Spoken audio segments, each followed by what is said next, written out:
Do you have your cash flow figured out? I doubt it because you're still watching. So let's talk about it.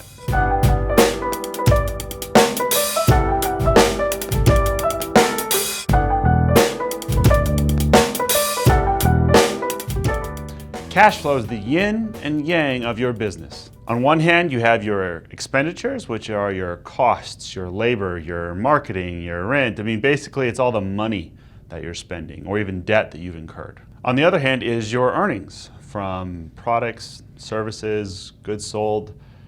As you can already see, it's kind of a shorter list. And so it definitely requires a bit of a balance to bring those two together.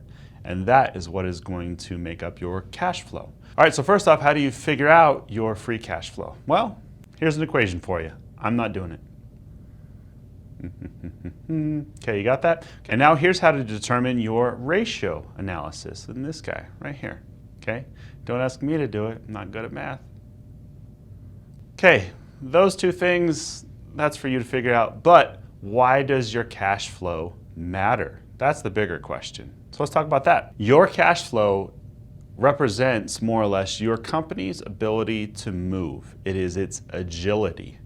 So if you are really restricted in your cash flow because you have everything tied up in your inventory, everything tied up in particular assets, you don't have a lot of leeway to move if something changes in the market, if a new opportunity shows up, etc. And that's okay, because sometimes we have to take some of those risks in our business so that we can advance the company, so that we can grow, we can try out new markets, new products, etc. But we have to keep in mind that our cash on hand helps us move. If we have nothing on hand or we're not keeping a healthy balance, then you are severely restricting your company's ability to adjust and pivot as necessary.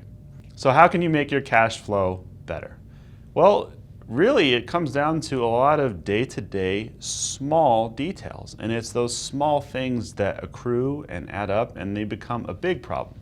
So for a lot of business owners that start out small, they don't have to do the day-to-day bookkeeping necessarily. They can kind of do it every few days, once a week, and it's enough. The problem is it becomes a bad habit. And as their company grows, they're not keeping regular accounting. And so they're not staying on track of what their day-to-day financials are. They're not keeping their books up to date. They're not collecting payments from customers that are owed them.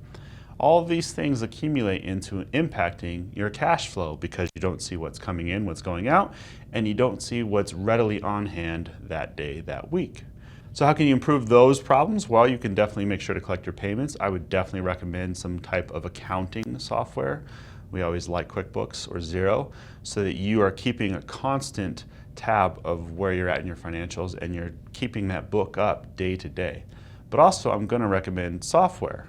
And not just because I like the place, but because that software, that inventory software, is going to help you manage what you have on hand, and you can then run leaner. You can know what you have on hand, you can see seasonality changes and demands, and you can make adjustments for those. You can use forecasting, and on and on and on. Lots of options and features, mostly so that you can have a better cash flow, and now you can improve your company's ability to move and make changes quickly. If you see a problem in your cash flow, see a doctor. No, that's different.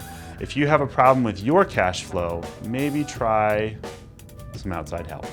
I'm James, this is Whiteboard Wednesday.